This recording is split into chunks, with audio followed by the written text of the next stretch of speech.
Yeah. Yeah. Ron Anthony. EOTM Radio. We're heard from coast to coast.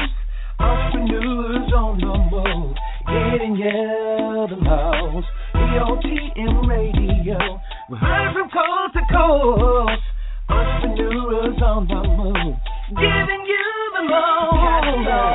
Net station is the hottest, playing the best independent artists and looking for more. So tune in and tell a friend about the hottest station on internet land. Sit back and listen to EOTM on the mission. Classic City Records, ain't no competition.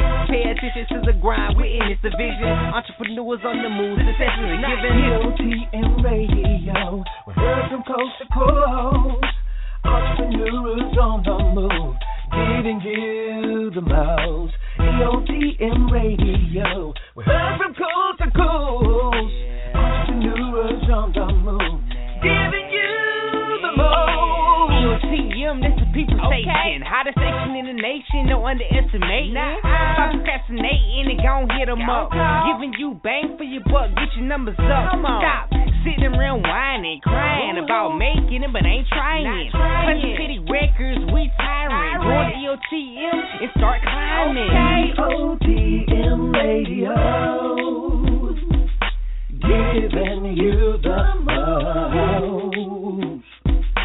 EOTM Radio, giving you the most.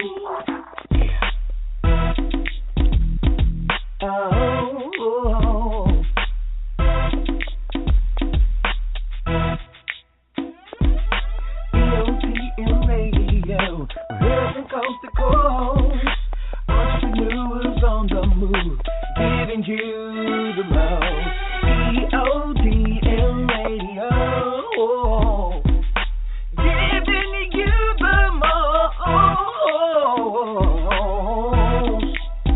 Yeah. EOTM. EOTM Radio, giving you the most. Yeah. Ron Anthony. EOTM. Collar B. Stephen Knight Show.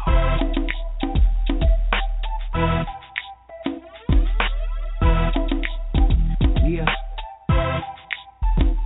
Yeah.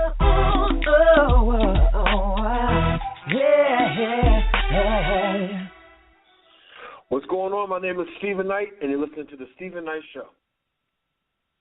You came here to party, gon' put your hands up. If you wanna get it started, gon' put your hands up. All my ladies in the front, all my thugs in the club. If you looking for some love, gon' put your hands up. Hands up, hands up, hands up, hands up. If you came here to party, gon' put your hands up. All my ladies in the front, all my thugs in the club. If you looking for some love, gon' put your hands up. Good evening and welcome to the Stephen Knight Show here on EOTM Radio. Happy New Year to you all. I know it's going to be a happy and healthy New Year. I want to thank you for joining us tonight. As always, we'll be discussing the latest in entertainment news, sports, fashion, and movie reviews. Now, over the holidays, I had a chance to interview Faith Evans to discuss her brand new album, Incomparable. We also talked about fitness, fame, and much more. We'll play that later on in the show. But we're also joined by the cast of The 11th Hour, which is a stage production based on relationships between the police and inner city youth. As always, once you call with your questions and comments, the number is 718-664-6543. Again, that's 718-664-6543. You can also join us in chat. There's a link on our Facebook page. And remind you, we are on social media. We're on Facebook, Twitter, Google+, Pinterest, and it all can be found on our official website, www.thestephennightshow.webs.com. Newly redone, has everything there. Check it out. You can find out more about our team as well. Well, Ms. Parker, how are you doing? Hey, Happy New Year. Happy New Year. How are you? Be saying that. No, I know. Look, someone was saying, when do you stop saying Happy New Year? I think after MLK weekend, I stopped saying Okay. Well, how are your holidays? It was good. It was good. Amazing time with my family in Cali and Vegas. Came back refreshed and ready to start 2015. How was yours? They were good. Mine was more laid back, but I'm very excited about this year. I think it's going to be like a really great year. Do you feel that? Yeah. I'm very optimistic and excited about 2015. I hear that. Is there anything that you want to accomplish this year? Outside I think I wish to share. Okay, I can respect that. Definitely. All right. Well, Chike Adam, are you there? Happy New Year. Happy New Year. Do y'all agree with Ms. Parker that after MLK weekend it's time to kind of let it go? Now see, I'm not going to let it go after MLK weekend. I think it's when you see someone for the first time in the new year, you can still say it. Even if it's like March? Even if it's like March. I usually think once my New Year's no longer happy, which is usually after the first week or so of work, then I stop saying it. That's my rule of thumb. Did y'all have a good break? What did you do over the holidays?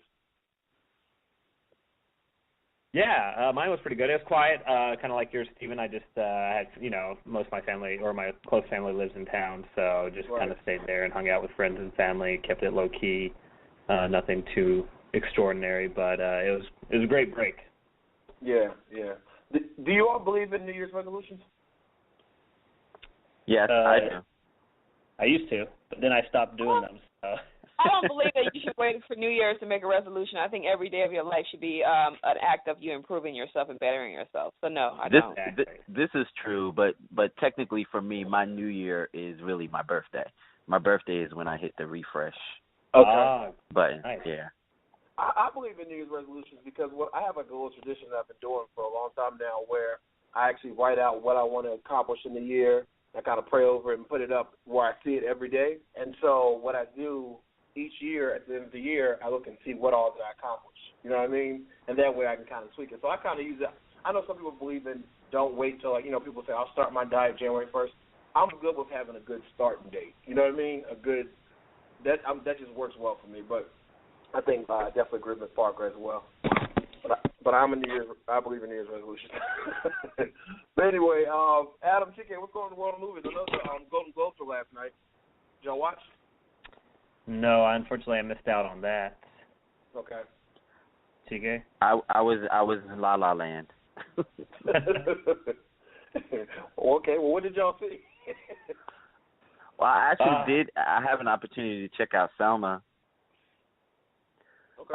I thought that it was dynamite. It was excellent. The only issue that I have with the movie, I don't really want to spoil it for anyone who hasn't seen it, but there's a scene in the movie that looks like a scene in another movie that Oprah is in the scene, and it kind of mirrors another movie that Oprah had a scene in that other movie, and it was too identical for me. Like it kind of threw me off a little bit because writers and directors get together to give actors and actresses moments in film.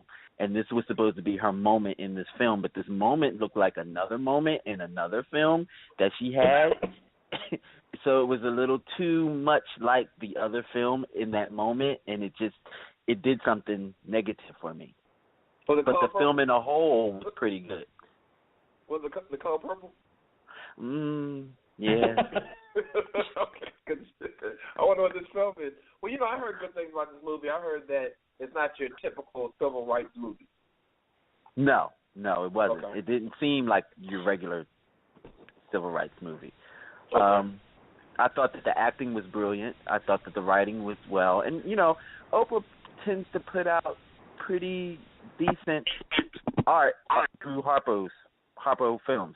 She puts out pretty decent art.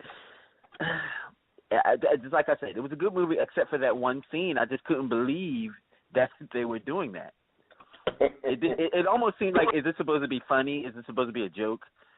Because it seemed kind of funny but I knew this was a serious drama. But that part seemed funny because it mirrored another movie. Interesting. I saw the movie too, but I don't think I saw this other movie that this Oprah scene was in. But, really? Yeah. Adam, we definitely have to talk off air. Okay. Yeah, because I want to know. I'm curious about the scene, but yeah, we'll talk about it later. But I enjoyed it too, and I agree. So it's and for those who, for some reason, are unaware, it is about the Selma protest and the eventually kind of culminating in the Selma Montgomery marches during the Civil Rights Movement. But it definitely, it's a historical drama, and it's even kind of like a MLK biopic, a little slice of his life. But it was different in the sense that you kind of get the inside feel of how to choose battles, because you get a lot of talking within the organization, and it's a very strategic movement, and it's definitely, you get kind of an inside take, because you don't think about it as you're watching things on TV or if you're an outsider. But there's a lot of planning. There's a lot of inter-organization arguments. There's a lot of there's a lot of stuff going on behind the scenes that you don't think about when they plan things like this. And it's a highly, there's a lot of strategy involved, and it's not something that you don't think about or they don't think about. They put a lot of thought and a lot of process and a lot of planning into everything.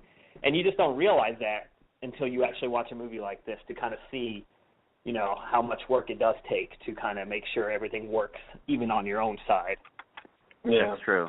And they also the dialogue that is used on both sides in the White House and in Martin Luther's camp is very straightforward. I like the fact that they don't mince words.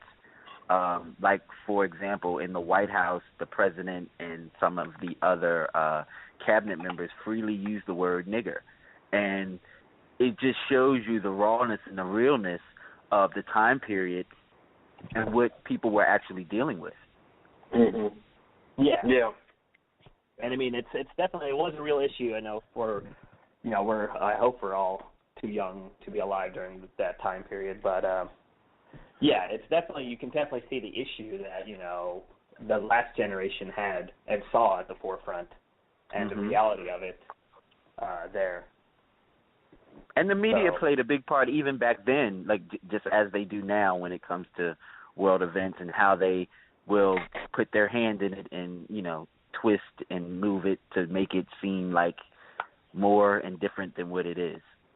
Yeah, and I think that was a good point too, not to spoil a little bit, but they chose their location because they knew that it would get media coverage, and it's still exactly obviously, but they knew what they were doing when they chose where they wanted to go to do these protests. So again, strategy and really good. Like, I highly recommend it. It was the best of the three movies I've seen over the holiday break, I'll say that. And just to add on a quick thing, interesting note, so if you watch the movies, you'll hear his speeches, and they're actually not his original speeches because the King estate has licensed the speeches out to a different studio at the time. So they had to kind of do a little workaround on rewriting his speeches, which is kind of interesting just to think about that speeches can be kind of licensed out or copywritten. I heard that, and one person commented, I believe, on our page and said that, our Facebook page, and said that they don't want people to think that these new speeches, the ones that rewrite, were actually Martin Luther King. They don't want history to rewrite itself. Exactly, but it's something that they couldn't use the original, so they had to kind of make it work and keep the emotional, keep the emotional tone and the kind of energy, And I love the fact that toward the end they used the actual footage of the actual march. Yeah, they did a good job. The only thing I think they could have done a little bit more, we didn't get a lot of Abernathy, and I know Martin Luther King and Abernathy were really good friends throughout the whole movement, so we didn't get to see a lot of him in it. But again, he's not the focus either, but you kind of, it focused mainly on Selma and Martin Luther King, but if you know history, with he did a lot with Ralph Abernathy, and so we didn't get to see too much of that. Well, what else did you all get to see? Well, I started off the holiday season with Lord of the Rings, the Hobbit movie, Battle of the Five Armies. You can tell by me forgetting what it is. It wasn't. I mean, if you watch the first two, you're going to finish it just because you're going to finish the story. But I really hope someone comes out with an edited version to condense this into one film, because the last movie was just a 2.5 hour long battle that you're like, all right, we know good things happen, they win. Let's move the story along. So Hobbit was not high on my list. I wouldn't rewatch any of the original Hobbit movies, unlike I do with the Lord of the Rings. So you could probably pass on that if you don't want to finish the series. The other movie I saw was the Angelina Jolie movie, Unbroken. And the story about that one is it follows this World War II. He wasn't a pilot, but he was like an Olympian. And he gets stranded on a raft in the Pacific and then gets captured and taken to a Japanese prison camp. That was another one that was kind of long, and it wasn't I'm on the fence. It wasn't awful, but at least with The Hobbit, you're watching 2.5 hours of action. This movie, you're not getting as much action. You see him get tortured. You see him go through a lot of hardships. And my problem with movies like this is, since they're based on a real person, he survives. So you never really feel, you feel the pain, but you don't feel like he's going to die, because he obviously moves on and, or has his life. So I would say that was a pass for me as well, because they went a little too long for. I want to ask you a question, Adam.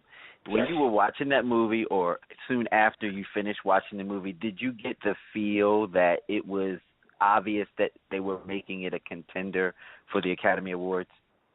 A little bit, yeah. You can definitely tell they were trying to milk it.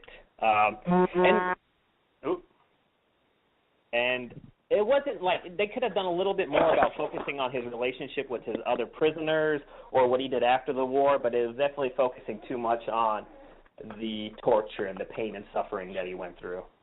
Mm-hmm. So all in all, see Selma, because that one is worth seeing. That was the one to see? What about you, CK? You see anything else? It was just those two. Okay. Now, New Year here, anything coming up down the pipeline? Well, there's Inherent Vice, which kind of seems like a weird one about this guy, this kind of detective or someone trying to go after the drug thing. I don't know if it's going to be a good one, but it just came out last weekend as well, so I'll probably end up seeing that. And that's only on my radar at the moment. Okay. Well, guys, as always, thank you so much. Have a great week. Welcome back. Happy New Year. We'll see you until March. Have a good one, okay? Happy New Year, guys. You too. What's going on, Aaron? Happy New Year. Happy New Year, everybody. How's it going? It's going great. New Year, Aaron. Happy New Year, Miss Parker. It's great to hear y'all's voice. Before I start, I want to make a comment on the movie Selma also. And okay. I know exactly what scene that Chike's referring to.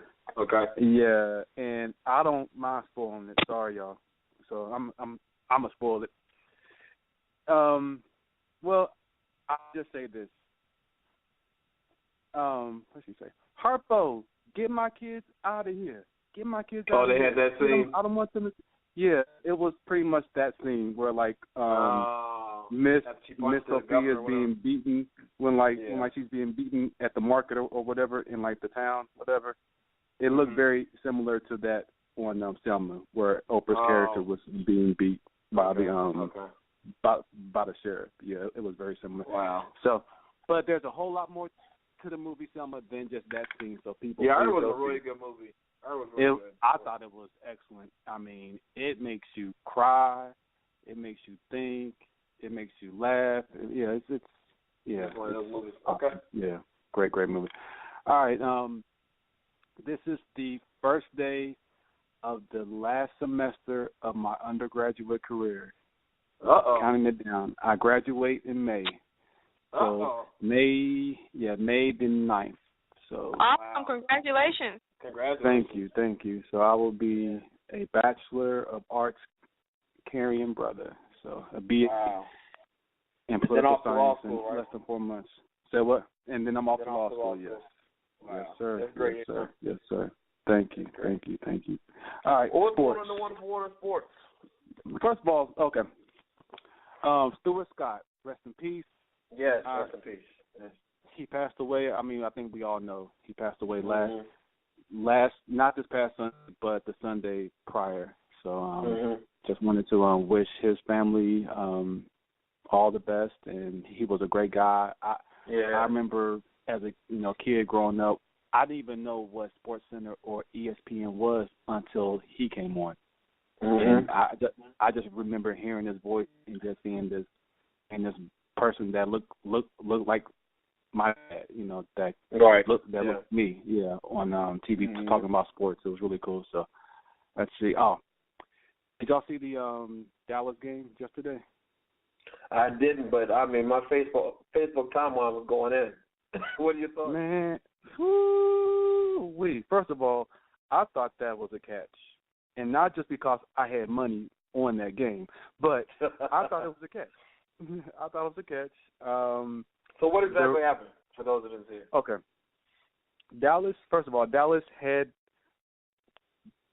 the lead in the game. They ended up losing the lead because their defense sucked.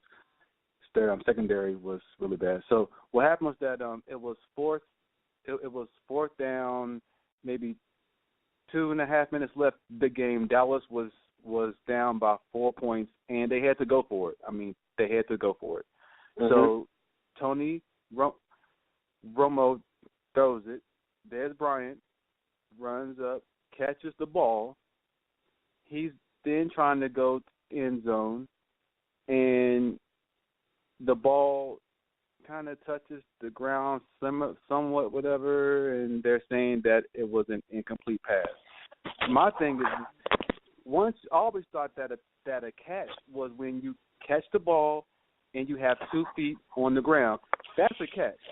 And anything after that, if the ball bounces out of his hand, as long as he gets control back of the ball, it should be a catch. But they're saying that the ground does not cause a fumble, but it can cause an incomplete pass, which to me is stupid. Either the ground can cause a fumble and an incomplete pass, or it can't do either. It can't be one, but I'm not the other. I just think that's not cool. And it was a great catch. And I'm not a Cowboys fan at all. I just thought that they were going to win that game yesterday, and they didn't. And so I lost my. And also with the Ravens had a 14-point lead twice, not once, y'all, twice in this game to the Patriots. A 14-point lead twice, and they lost the game by 4 points. Because their secondary was horrible. I mean, it was this one guy on there. His name is Rashawn Melvin. Anyway, his last name is Melvin. Brother, if you listening, family's listening, dude, retire from football. It's not your thing. Find something else. It's not you. You're not good at it.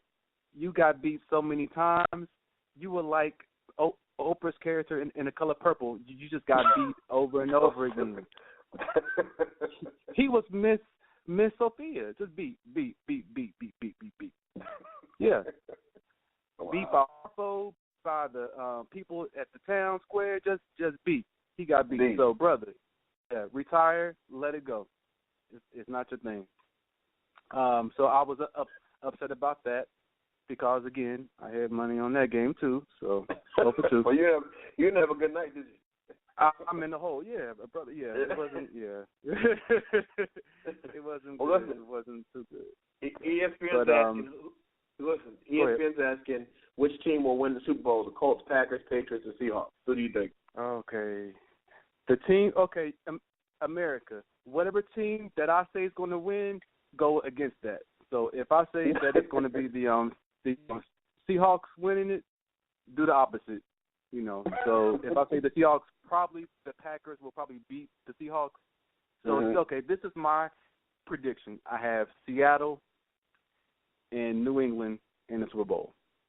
Okay. Knowing my luck, it'll be Green Bay and the Colts.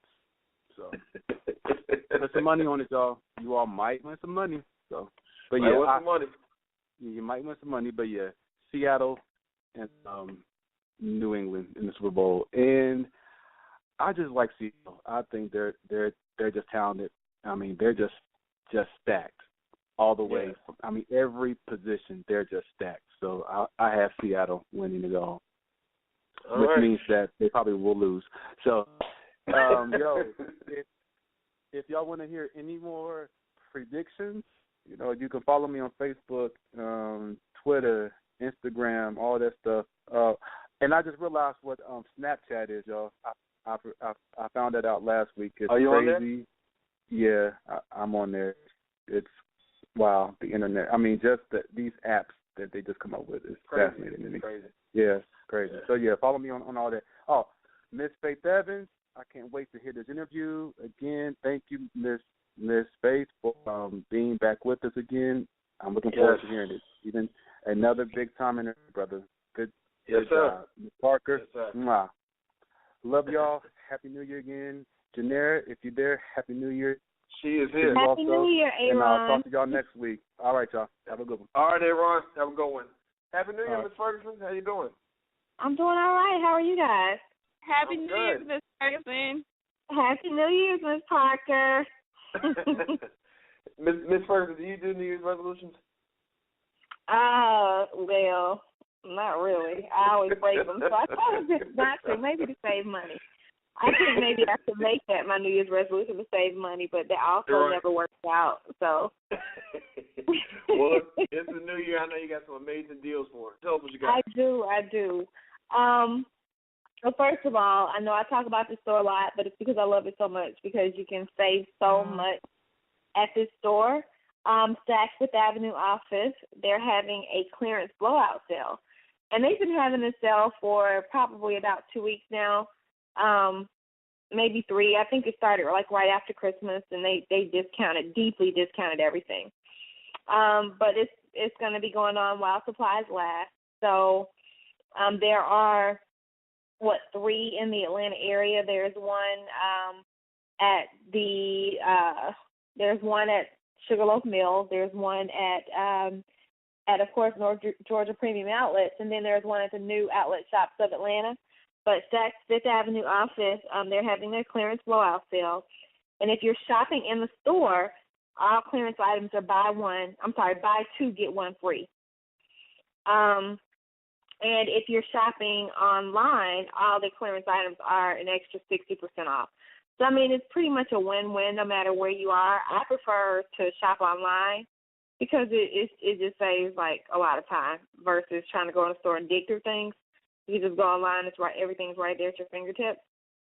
But anyway, so that's my first sale. Victoria's Secret, they're having their semi-annual sale in the stores.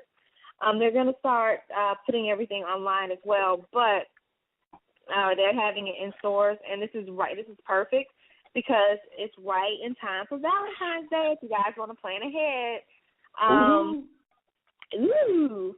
So, Valentine's Day is right around the corner. The date has not changed. It's always February 14th. I don't know why it always surprises people, but it is right around the corner. So if you guys want to, go get something if you ladies want to go get something for your guys want to go get something for your ladies, they are having their sale right now. You can also, I think I haven't looked online to see if they carried it over online, but they usually start the sales at different times. So, you can shop online. I mean, you can go into the stores now and shop their semi-annual sale. Banana Republic and Gap, they're having a sale, and you can get, and the sale ends today, by the way. You can get 40% off of your purchase at Banana Republic and Gap. Plus, you can get 35% off of your purchase at Old Navy. So all of that ends tonight, and Old Navy has like some crazy deals. I mean, tops for like $8, $7, $5. Macy's is having a sale. If you shop there now, you can get 20 to 75% off of their sale items. Plus, you can get 75% off.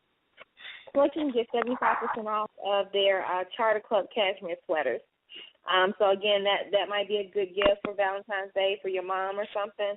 I don't know if you want to get the sweetie a cashmere sweater, but whatever. Whatever y'all do, what y'all do. What would you do if Robin got you a cashmere sweater? I think I would punch him in the face. Like, what is this? What in the world is this? Right. I don't even think I might be on the news. You just don't even know. The Loft, they're having a sale, and you can get 60% off of their winter sweaters. J. Crew, they're also having a sale. You can get 40% off of their wear now styles for men, women, and children. But you have to hurry up and shop because the sale ends today. And, of course, it's past 10 o'clock, so if you're shopping online, you need to use code SALENEWS. Shoes.com is having a sale, and you can get an extra 25% off of all of their sale shoes. Because this is an online-only store, you need to use code SALE25. Express is having their end of season sale, and you can get up to 70% off of your purchase, plus an additional 40% off of clearance items. So that's not too bad there. And last but not least, Nordstrom is having a sale, and this is a designer sale, so their stuff is pretty pricey. I normally don't even I don't even talk about Nordstrom. I usually go straight to Nordstrom Rack.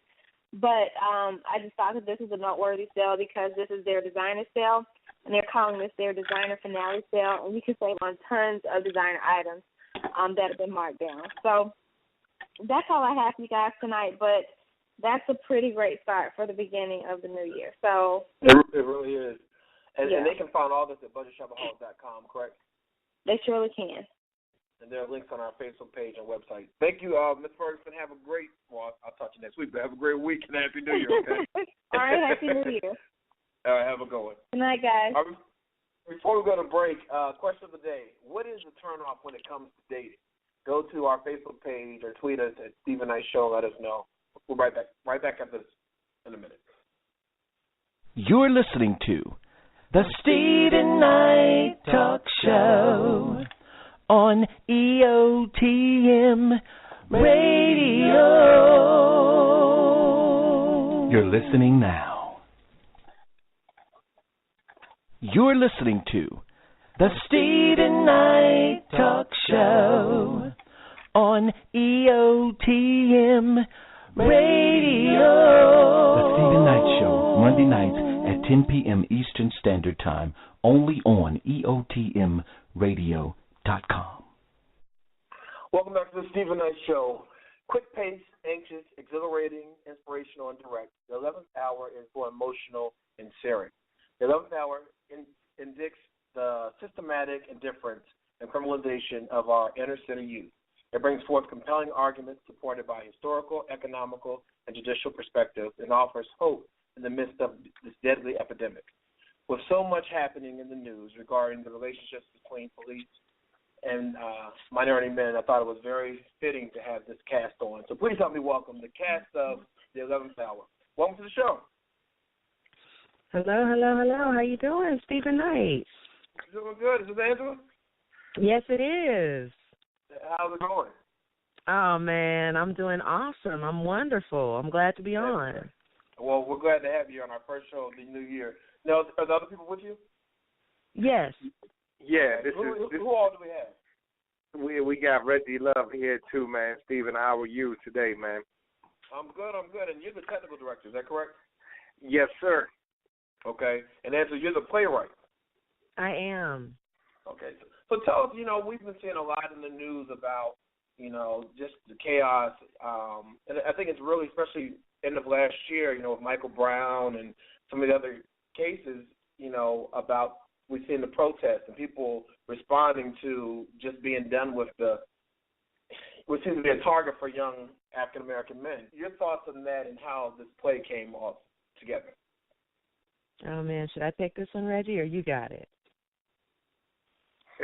Well, let me start it off by saying, we definitely see what has been happening recently in the news, but we stated that this has been happening since the days of Emmett Till and all the way back in the early 90s with so many people, and we run into these issues every single day. So we got started. We were actually commissioned to do this project by our executive producer, National Black Television, when we met them at the SCLC's National Convention in 2014. We were actually at the convention on August the 9th when the Michael Brown situation happened, and there was so much of an uproar, and we wanted to do something about it, but we wanted to do something intelligently. So we were commissioned by MBTV, and Angela, she got writing, and she'll tell you a little bit more about the inspiration behind the writing. Oh yeah. Okay. It goes without question, Stephen, that all the unfolding of all these events, one behind the other, it seems, to where excessive force just resulted in the death of, unarmed, what the media deems as perpetrators. Had just gotten to the point to where it was just dizzying, we were just tired. And so, ironically, I was writing the script during the unfolding of the events in Ferguson, and so there was no lack of inspiration. And, following closely, watching the social media feeds and seeing how adamant people were about their position on the topic, I said there's a way to compartmentalize all these voices. And and put them all together into a stage play, and to insert these voices into characters and let people really see the full picture, because unfortunately a lot of times media only shows one perspective, maybe two. And that's not cool. What's kind of embarrassing for me, and me and Ms. Parker talked about this one day over lunch, is that when they were having the protest in Ferguson, a lot of the imagery that we saw were them trashing the town, burning down the town, and not really focusing on the people that were out there. There were a lot of people that were really just being peaceful.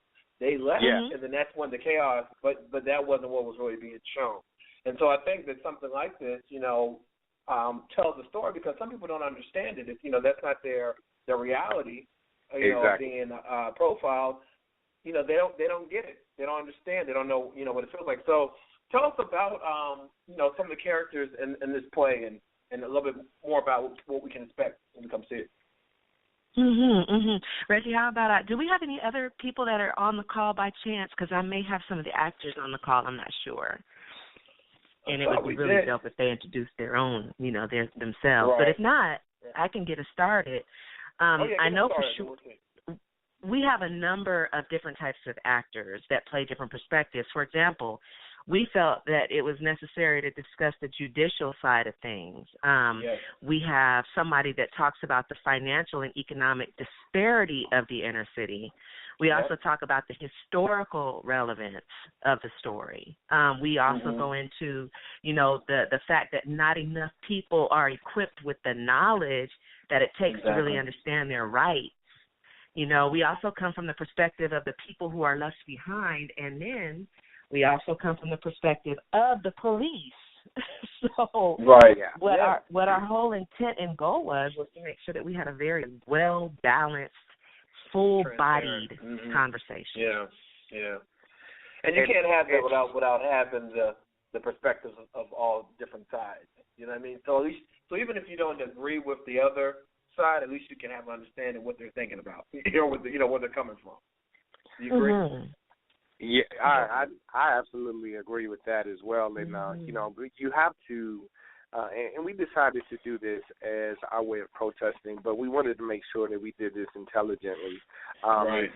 It's not going to be the way that we're vilifying the police or anything like that. It's more of that trying to uplift the community and making sure that everybody has an understanding. Hey, this is a plight epidemic, It is not necessarily all police that are doing it.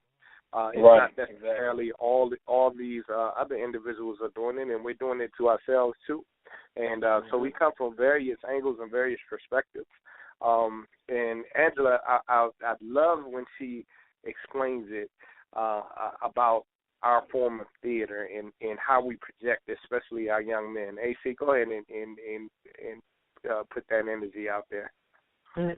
Stephen, you and I have a rich history because I remember you were one of the very first radio show hosts that interviewed me about Rimshot Urban Musical a couple of years back. Yes, and whenever I do theater, it's got to have a social agenda. So we have a hashtag called Performing Arts for Social Change because it's got to be responsible entertainment. And one thing that I was really put off by as it relates to urban theater is that our African-American men are portrayed in 4 different ways. I'm about to run it down real quick. You either have one in drag. You have another one who's an outright criminal. You have another one that's like a caricature with the slapstick comedy. Or you have the guy that's absolutely perfect, and then he turns out to be crazy. So it was really, really important to me that because I'm surrounded by upstanding, responsible African-American men every day.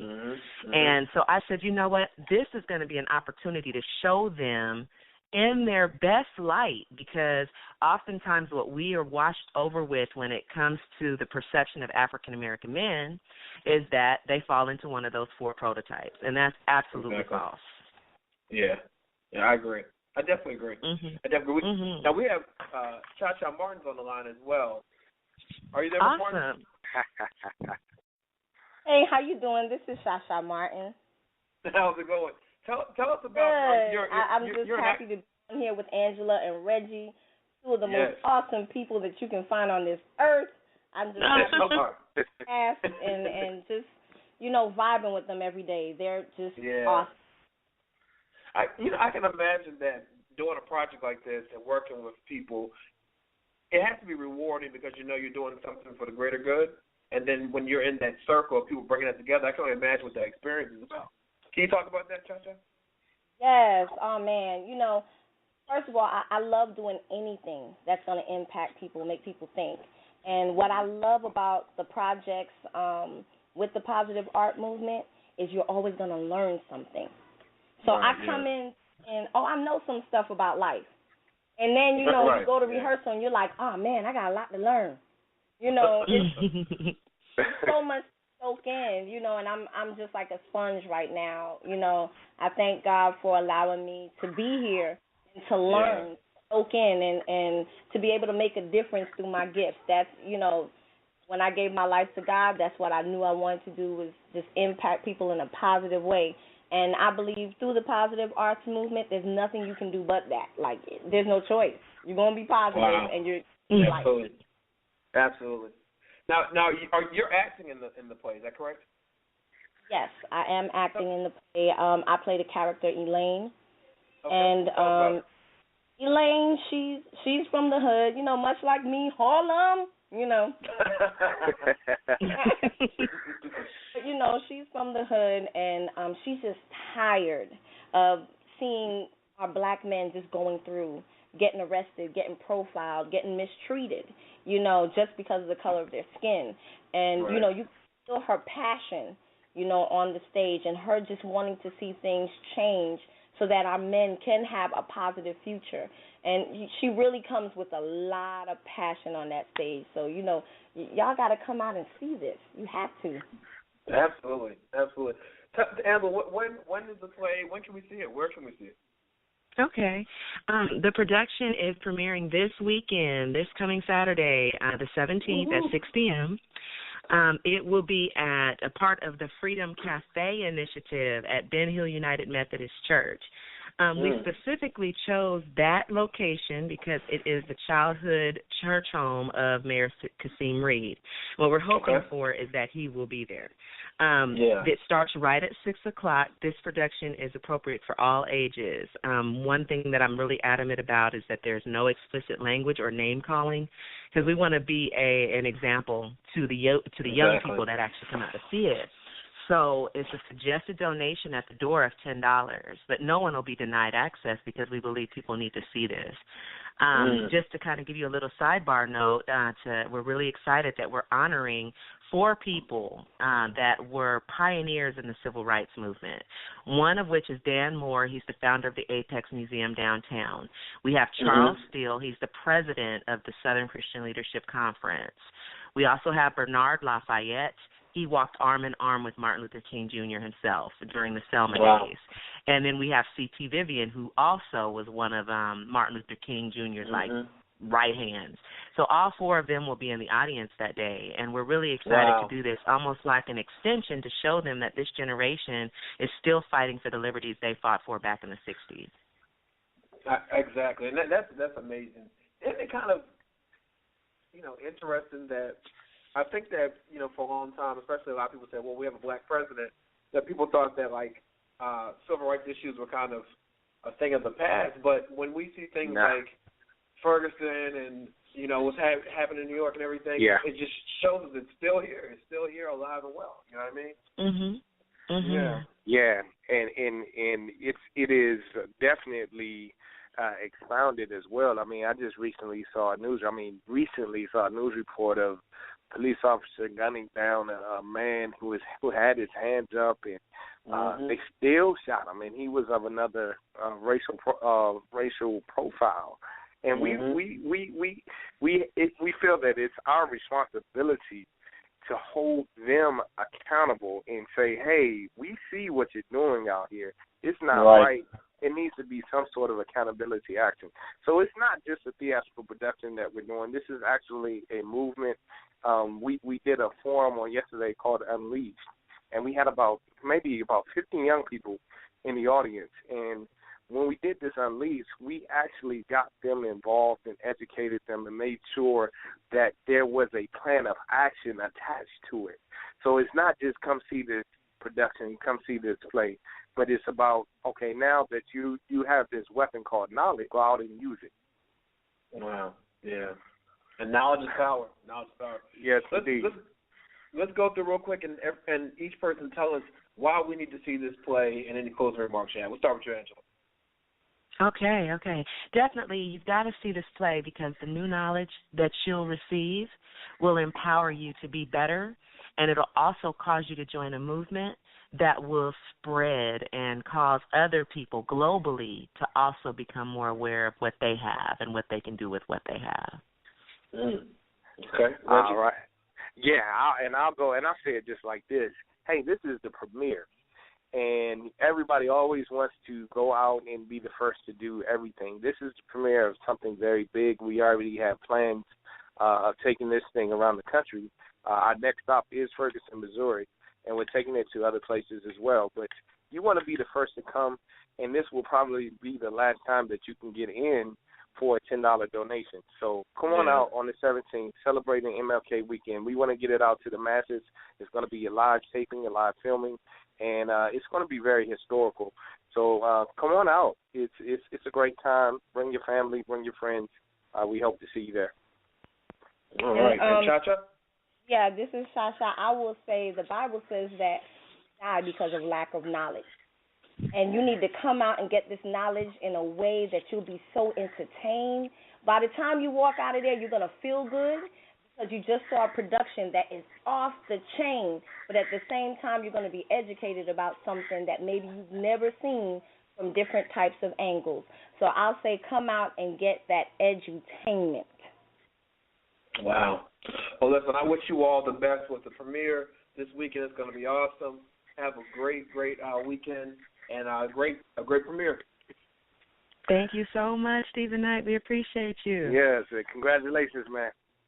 Thank and you. Happy birthday. Hey, wait a minute. Happy birthday. Hello. Whose birthday? You doing our anniversary? Thank you so much. We appreciate that. Okay. All right. Take care. All right. Okay. Well, let me let you know that the 11th hour. Go on our Facebook page, find out information how you can get tickets and go see this amazing play. We'll be right back after this. You're listening to the Stephen Knight Talk Show on EOTM Radio. You're listening now. You're listening to the Stephen Knight Talk Show on EOTM Radio. The Stephen Knight Show, Monday nights at 10 p.m. Eastern Standard Time, only on EOTMRadio.com. Welcome back to the Stephen Knight Show. Over the holiday break, I had a wonderful chance to speak with Faith Evans, who released her new album, Incomparable. We're going to play that interview for you. It's a really good interview. We talk about a lot of things, her music, her fitness. A lot of remember that Tank, the singer Tank, he announced on Instagram that he was quitting the industry because his albums were not selling. He wasn't getting the support. We talk about that and a lot more. So if we're ready, we're going to play that interview for you. Tweet us, let us know what you think. I love Faith. She's a great guest, and hopefully you enjoy this interview. Okay, we're still setting up, actually. Well, let's go to question of the day real quick while we're waiting. Question of the day is, what is your frustration or turn off when it comes to dating? We had a lot of people respond. A lot of people are frustrated with dating and have a lot of turn off. Let's get to them real quick. Let's see. Oh, okay. Well, the interview's ready, so we're going to look for the interview. We'll come back after the interview and talk about your answers to the question of the day. Here's my interview with Faith Evans. Welcome back to the Stephen Knight Show. Our first guest is a multi-platinum Grammy award-winning superstar with such hits as Soon as I Get Home, Love Like This, Gone Already, and the list goes on. She's now back with a new hit album entitled Incomparable. Please help me welcome the one and only Faith Evans. Welcome back to the show. Oh, thank you. I mean, wow. You know, you were on with us, I think, a year ago, and you've been our biggest show. We've had a lot of celebrities here, but you've been the biggest in terms of the listeners. People love you. They love, yes, they love Faith Evans. Wow. And I know that we're doing this, during the holiday break. How do you plan on spending your holidays other than promoting your new album? I'm actually at home. I just got back in town 2 days ago, so needless to say, I had to do all my little Christmas shopping for my little one online. Yeah. I've been traveling. But I'm at home, actually, just with the kids and very low-key. Good. We ain't got much planned at all. I'll be in town till probably like February. So February, okay. Catching up with the mail and laundry and all that stuff. Right. Well, I know we were talking about before we went live that we were talking about you now, even though you're, I don't want to say independent, but you're doing it yourself for the most part. But you said now that you, how would you say the control is? Now that you're in control of everything, the music, who gets it, what kind of style? How do you feel now that everything's in your hands? Well, I've been independent for this is the third album I've done independently. Okay. I'm prolific.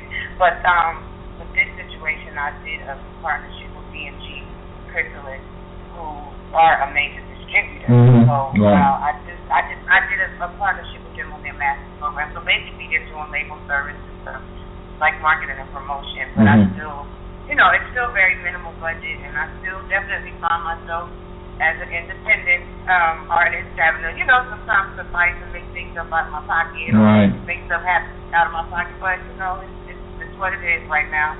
Yeah. I'm just trying to, bring awareness to my project. So Exactly. That's what you got to do. And we play, your songs on here all the time. It's funny, you've always been I had the pleasure of meeting you at the premiere of R&B Divas the first season when you were on there. And that was my second time seeing you in person. You're a beautiful woman. I know you hear it all the time. First time was when I saw you live in concert back in '98. You were on tour with Toto and Drew Hill. And, I have an older brother. His sister is Pam from Toto, So Chief's family, and so I remember that you were the first concert I saw live in Richmond, Virginia, and you killed it. I mean, you always kill when you sing, but I was just blown away. I was blown away when I heard you sing. You did this medley of "Soon as I Get Home" and then "Come Over." Won't you come over? Make love to me. That song. No, I think you sure it was "Soon as I Get Home." Masters, I'm sorry. I know back then I used to do "Never Let You Go." Never let you go. Never let you go. And the thing was this is that after you leave the concert, I was listening to that CD. I said, I wish I had that performance on CD. You know what I mean? Because you killed it. You killed it. How is live performing for you? I absolutely love it. Yeah. That's what I was gonna say. I mean, if that's the last time you've seen me live, then wow, I've grown. Oh yeah. Yeah. Absolutely. I mean, don't get me wrong. I mean, I'm hopefully it's this year, that I'm sounding good, but I know I'm still very shy and still getting into, learning how to kind of take the audience along on my ride at my pace. Mm-hmm. You know what I'm saying? I won't say control the audience because I don't really, I don't think that sounds right, and I don't really think that's realistic, but at the same time, I've certainly grown into being able to do a good, performance as a headliner. And, right.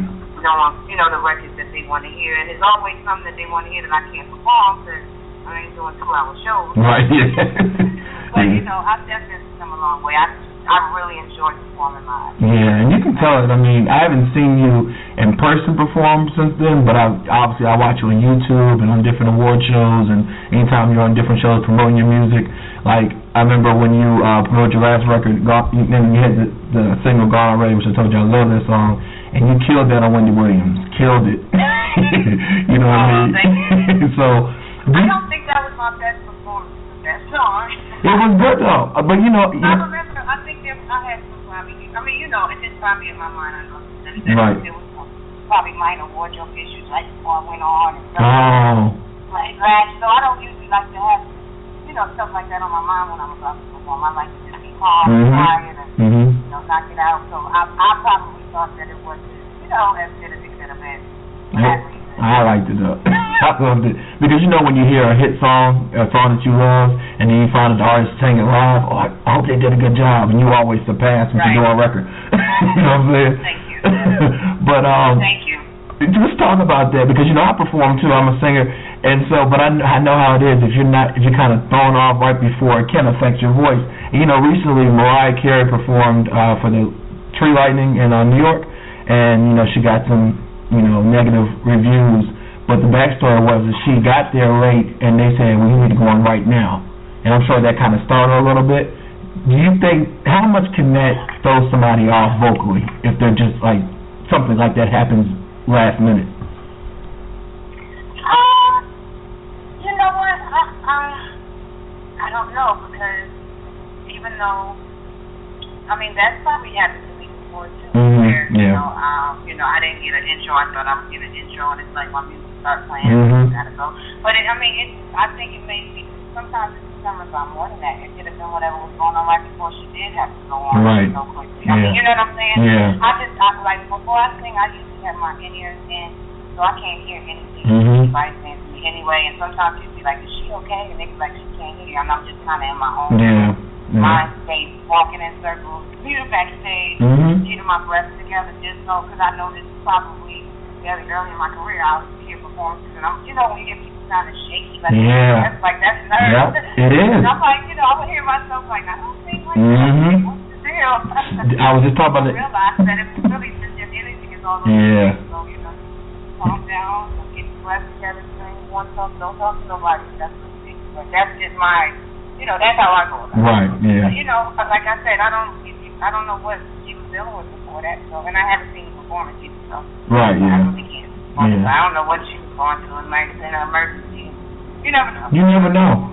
And people don't realize that they, especially with celebrities, they just expect him to be their image all the time, but they have lives, they have things that happen to them that are always present. They have to deal with things too, and on top of that, be held to this standard that we hold them up to. You know what I mean? Is it challenging as a celebrity? Someone, at the think everyone knows the name Faith Evans. I was talking to some coworkers, Caucasian coworkers who are older. I love her. She has a beautiful voice. I was just telling her I have to rush home to get to interview Faith. So it's like you, but that being said, you being that caliber of an artist, and been wildly successful, is it a lot of pressure, having to live up to the expectation of other people?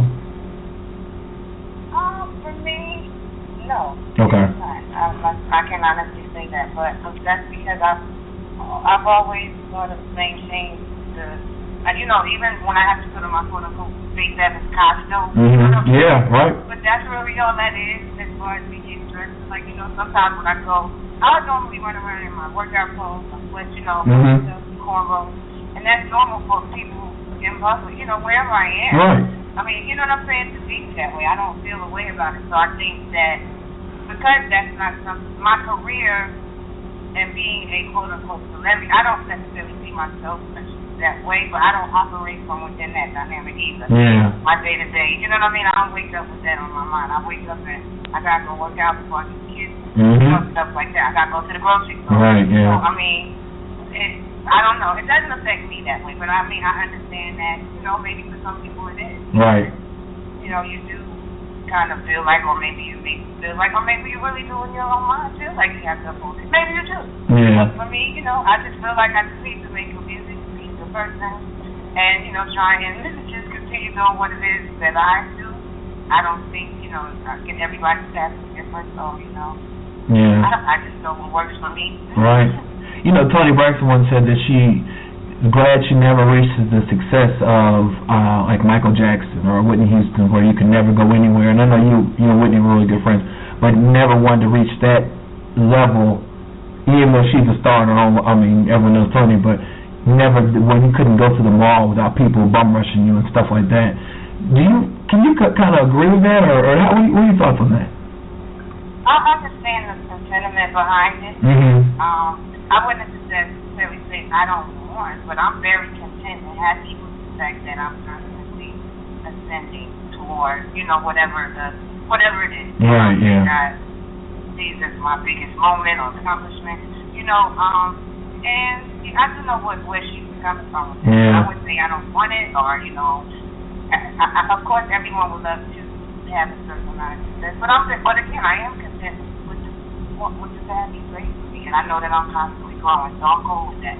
And I am happy that I can still go in the grocery store and I don't have to walk around with it. I go every grocery by myself, and that's fine. But I don't even if I was, more famous or more popular, I think it's just about how you carry yourself. Yeah. Or how I see plenty of people, that are in terms of a financial level, from time to time, way, more well off than a lot of people that I know, and some of them as well off as some of the people that I hold in that esteem. But, they're just walking around living their life. And I know people say hi, I say hi back. And you do. I've been around you. I ain't walking around with shades. People think, who is that behind the shades? Yeah. Who's that with the umbrella? All right. Well, I thought it was fascinating because when the chance I did get to finally meet you in person at the premiere, you were with your team, Jemai, who I know through a mutual friend of you and I, DeRay. And you spoke to everyone. And you were tired at this point. You'd been up on your feet all day and whatever. But you spoke to everyone, and if they wanted a picture, you did it, despite being tired. Why is that important? Why is that important? Well, that's a part of the person. Yeah. Not the celebrity. That's just a part of the person I am, and I do realize that me being in a position where I am considered a celebrity. Some of those people may not get a chance to see me again. Right. So it's not going to take that much away from me or my life or my rest or whatever it is. Unless there's some emergency situation going on that I have to attend to at that moment. It's not going to take so much to try and satisfy them for that moment. Yeah. And you talk. Right. Yeah. I just feel like I owe them that much for the support. Right. Yeah. Now, don't get me wrong. There's a lot of things people think bonus that you don't. Right. I mean, that's not a big deal. Yeah, exactly. You know, people always say it comes with the territory, people being your business, your celebrity. I disagree. I completely disagree. You know what I mean? I think that, you know, people have, it's like anybody else that goes to work. So you act a certain way, and not saying you're being phony, but you know how to be appropriate for work that you may not do at home. I mean, you know what I mean? It's a difference. And I think that celebrity's the same thing. Like Whoopi Goldberg said, when she steps out of her house, she knows she's Whoopi Goldberg. But when she's in her house and cameras are trying to film in, that's the problem. It's too much. It's too much. No one deserves all that. Yeah. You agree? Yeah. I totally agree with that in terms of what's within my domain. Mm-hmm. Never seen one camera. You never saw one camera up here. I know. I was talk about that. I mean, and you know, although I've been considering doing something, you know, I was before Diva came along, I had shot a couple of times, you know, about my life or my family at first. You know, I knew that was probably not what I wanted to do, but you know, I've been considering doing something like that, and not so much involved with my kids, but I've always said the only way that I would do something like that is if my team, who you know, my family is already familiar with, right, or be the one capturing it. I just don't like, you know, I just don't want to disrupt what's going on in my household. You know? Yeah. My youngest is on the autism spectrum, so things have to be very consistent. Mm-hmm. You know what I'm saying? Yeah. So I don't like throwing off any of that, bringing that type of thing to my house. Yeah, and I know you were very adamant about that when you did R&B Divas. That you went, I think you got a place here in Atlanta just to keep everything out your house. You know what I mean? You wanted to be focused on the music and focus on your interaction with other cast members, not necessarily your day-to-day, right? Absolutely. And then on top of that, so much of mine, even though, you know, the stories he said, you know, all of that is obviously is attached, but so that's been the most positive thing talked about part of my life. And it's always been talked about. It's captured in movies. My life since that, and even then it was pretty normal. It was just a lot of crazy stuff going on at the same time. Yeah. But you know, it's not like that. Mm-hmm. It's pretty humdrum, you know. So I don't think people necessarily, you know, it's not necessary. Right. Well, it wasn't necessary for me to participate in that way. That was my goal. Exactly. So you actually left after the first season, I believe. And why did you decide not to take part in terms of being on camera? I was on the second season. I just was back and forth because my son, I think he was graduating from. Okay. And I kind of had to come back and forth while it was filming. But I was there the second season, and it wasn't my decision to leave. I mean, basically things changed. And me and Nikki creative input wasn't being considered, so you know, it's just obviously this makes sense for them to hope that. Well, that's why I watched. That's why I watched. Yeah. And I'm happy that we're able to see that vision into a franchise. Yeah. Absolutely. Do you watch the other ones now? Do you watch the other ones, the LA and the other, I think, aren't they doing another one? They were doing another one, another city, I thought. They are. I wouldn't know it. Right.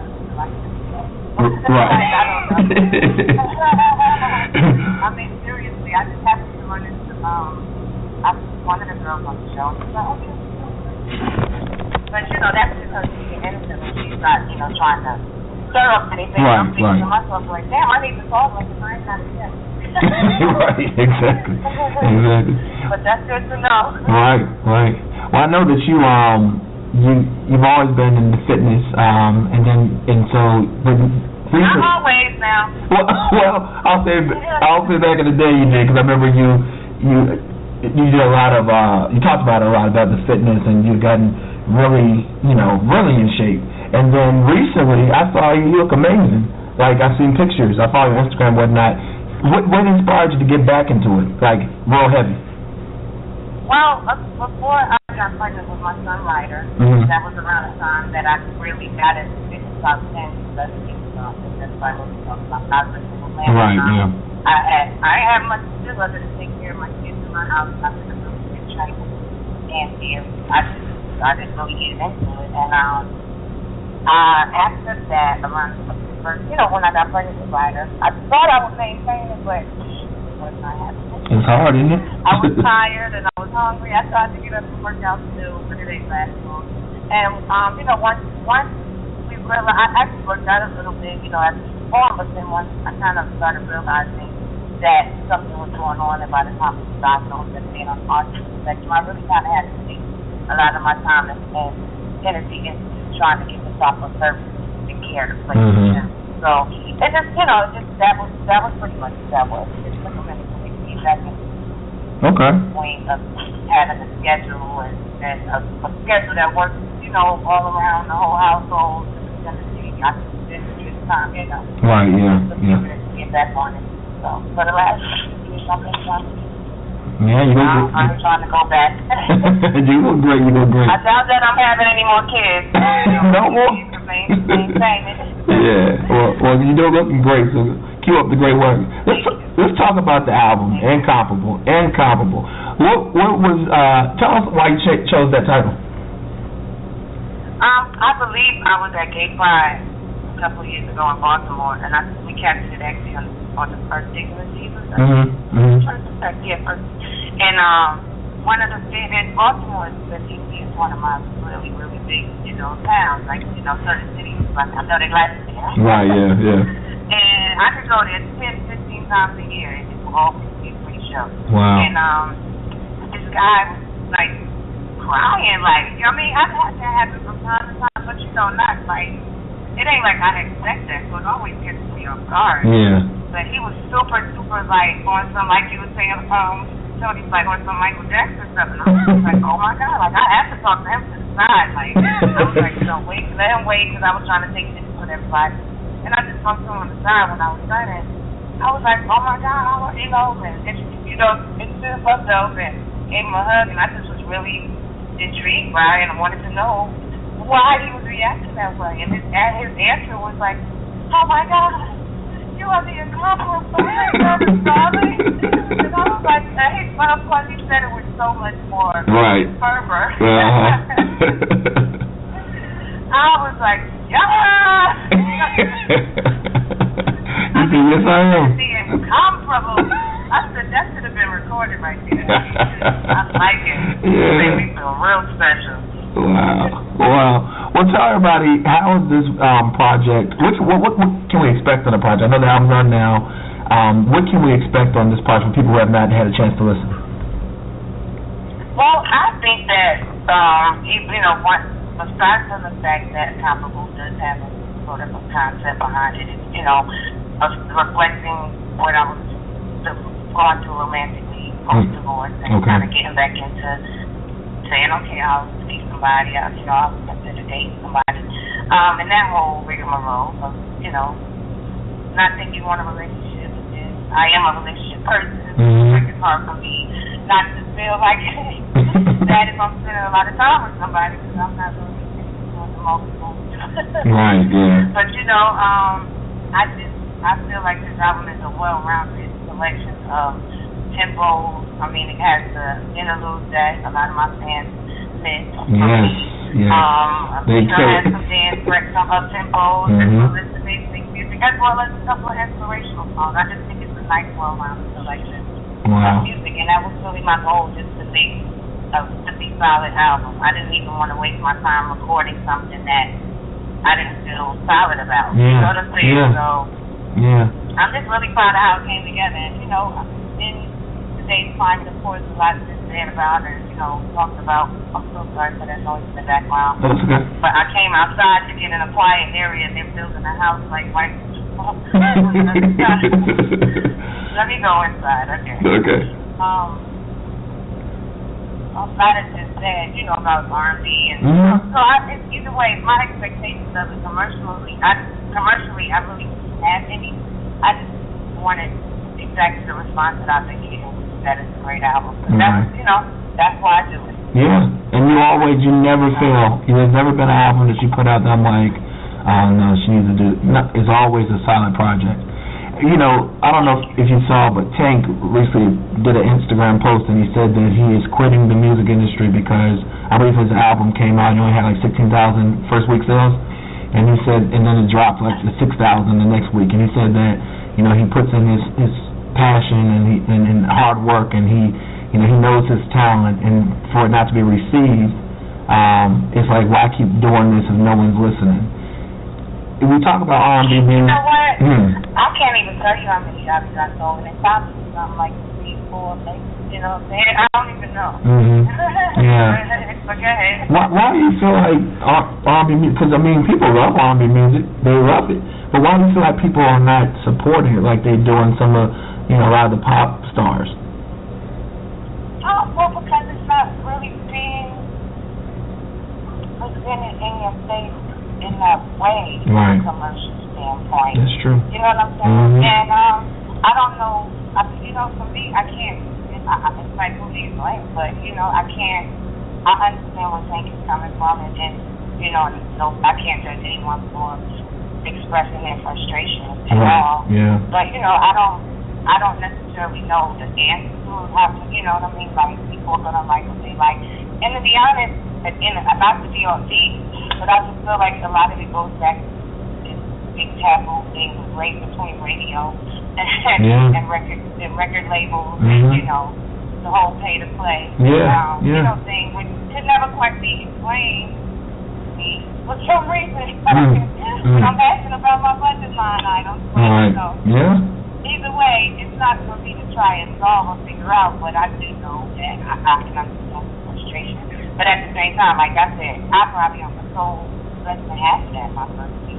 But I am very happy that people that have had a chance to hear it and that have supported it, thought it was a great album.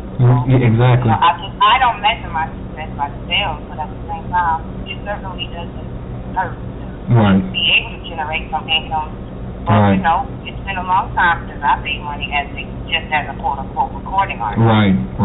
Yeah. So that's something that I keep trying to get my children to understand. They're all talented and wonderful music, but that's great. But I'm not making money as a recording artist right now. I'm on the road doing the show. Right. Yeah. Which I can't do as much because I've got to take care of you guys. So, it's a cold game, but Tank is one of my favorite artists. He's talented. And he continues to play music. Yeah. Your daughter China was on the show, I believe earlier this year, and I mean, she's talented too. What do you have to say about her? I know that didn't she write a song for you or something she did for you? Yeah, she wrote on After as well as the last song on the album called Maybe. Okay, yeah. I know you're proud of her. She wrote all of I Deserve It actually, except for the husband. Wow, she's talented, and she sings. She has a beautiful voice as well.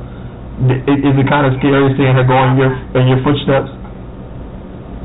It is, but you know what? She's always been so self-contained because I'm not one of those overly mothers. I just kind of let it do her thing. Yeah. She's done a few things where she knew she should have probably came for my advice or taken my advice, and she found out the hard way. Right. Yeah. She didn't, but she's learning now that it's very important. To be able to even have that, because it's not like I'm trying to force anything on her or make her not do something she wants to do. I'm very supportive, but at the same time, you gotta, if I had someone that knew a lot of things, or was able to even look and tell me, look out for X, Y, and Z, or let me know if you see this or that, and I'll tell you how to handle it, I'm sure it would have served me very well too. But Yeah. She's learning. And she's doing well. I mean, she's in college. She's in college now. Musically, she's a beast. Yeah, she is. Actually, no, she did 1 year at NYU. Okay. And then she came back to LA and did like a 2-year program. Okay. So she's done with school. Yeah. Well, she did that. Yeah. Will you be touring with this project? We are actually, in addition to the couple of spot dates that I already had on my calendar. The next thing that I have up, I'm trying to put together something for next summer. Okay. But there's this song I'm trying to put together something as well. So we'll see. Yeah, that'd be nice. We're gonna ask you. Have you ever considered movies? Yes. Aside from the couple that I had, none of that. Right. Yeah. I just kind of try. A lot of times, I'm sure if I was out here actively pursuing it, doing auditions all the time, I was doing a lot more than that. But I kind of it's kind of hard because I always have a lot on my plate, and I always have a lot also on the stove. So it's like that's one of those things on the stove. Right. Yeah. Right now, I gotta let it simmer until the time comes where it's like, okay, I have to go do this. I've been kind of taking more DVDs when I'm at home. Okay. And I got like 2 shows that are in development now, so you know, I've been kind of focusing on that since the album's been out. Yeah. You know, in addition to me doing the promotional stuff that I'm doing. Well, I wish you nothing but the best with this project. It's always a pleasure chatting with you. It's in person or on this show, so I definitely appreciate you taking from your busy schedule. Like I said, I saw you last night. Happy New Year! Happy New Year to you. Merry Christmas, and I hope you and your family have a blessed one. Thank you. You too. Thank you, Faith. God bless you. Well, that was my interview with Faith Evans. We're on her new album, Incomparable, that is in stores now. Make sure you get your hands on it. It's a great album. Faith, we always love when she comes on. And we have to support artists, especially artists that we really love, and we see them doing their thing. You know, she's independent now. She's been independent for the last 2 albums, and they're putting a lot of her money and her hard work and her talent. She's talented. Buy her album. It's called Incomparable. It's in stores everywhere. Get your copy. We'll be right back after this. How do you find a job when there are no jobs? Learn skip tracing and build a professional business that services professionals like attorneys, process servers, and repossession companies. This is no part-time Tupperware or Mary Kay selling job. It's not even an online survey scam. In Skip Trace Secrets, you'll learn all the inside hush-hush secrets of finding people and finding out things about people. Go to LearnSkipTracing.com and get your instant download copy of Skip Trace Secrets, dirty little secrets skip tracers use. Also in the Apple iBook Store, Nook, and Amazon. Welcome back to the Stephen Knight Show. Now it's time to go on to Stephen's playlist. Tonight we are featuring songs by Faith Evans, of course, and Natika Hemingway, who is also a friend of the show. She has a brand new tune called Wrong Thing, so definitely check that out. We don't have much time, so we'll get right into it. The first song is by Faith Evans. It's one of her throwback songs, one of my all-time favorites, called You Used to Love Me. Check it out and enjoy Stephen's playlist.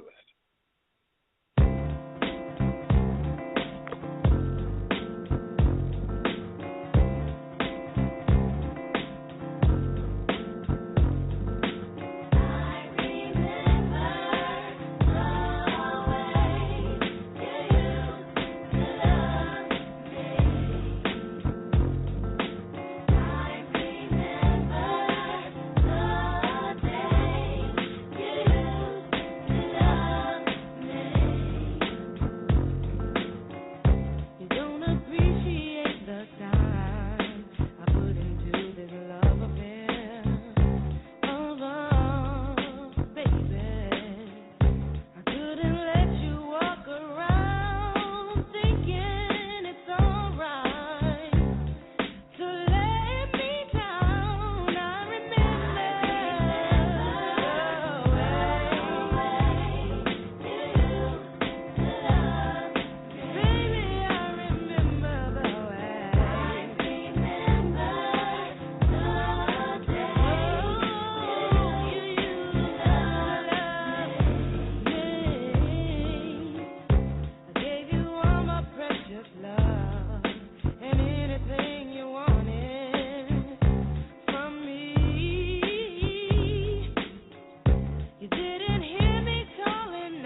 exclusive. Hey, yo, Faith, we about to make it hot for the summer, baby. Woo! Make it hot.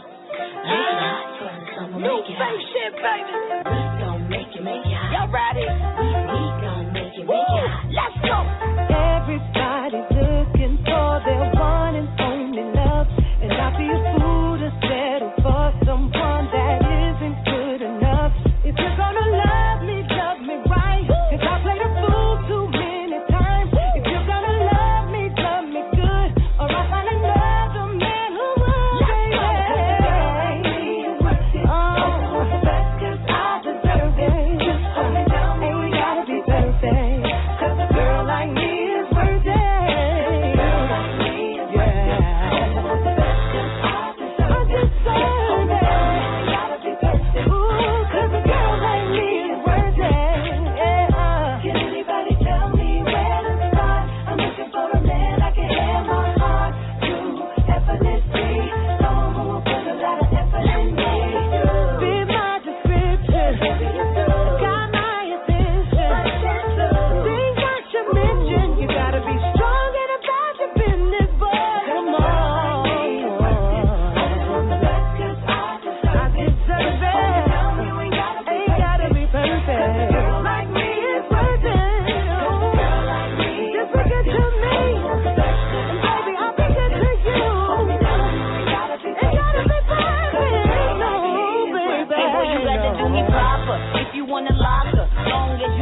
You don't need no Oscar, baby, I ain't flawless, but I know I'm priceless. The way you get your own, turn me on like a light switch, make them say, woo. See, I'm attracted to the top notch, and you, a girl like me, I like a tall dog, and you, keep it 100, then we straight, the S to the A to the A to the R to the A to the Y to the A. My man smooth like butter, and his voice got bass. What a mighty good man, I keep his ass on the night. When we in the Sizak, he the Mizak, got me sweating out my Sizak. He not perfect, but he worth it, and he got that big old Gizak. But sex so good, I make him come back. You know, Minute Man, he don't sleep, we taking his act. We rinse that, then we just sit back and relax. I always hold it down for my nigga, bring the beat back. A girl like me.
Make it hot for the summer, make it hot. Make it hot for the summer, make it hot. Make it hot for the summer, make it hot. I make it hot. I make it hot. I make it hot. That was our show. Have a great week. God bless. And we're back next Monday. Take care. You came here to party, gon' put your hands up. If you wanna get it started, gon' put your hands up. All my ladies in the front, all my thugs in the club. If you looking for some love, gon' put your hands up. Hands up, hands up, hands up, hands up. If you came here to party, gon' put your hands up. All my ladies in the front, all my thugs in the club. If you looking for some love, gon' put your hands up. Introducing the all-new 2018 Subaru Crosstrek. Get 2.9% financing on a Crosstrek today. Learn more at TroncaliSubaru.com. Cannot be combined with any other incentive. Financing to well-qualified applicants. Subject to credit approval, vehicle insurance approval, and vehicle availability. No down payment required. See participating retailers for details. Offer expires 11/30/17.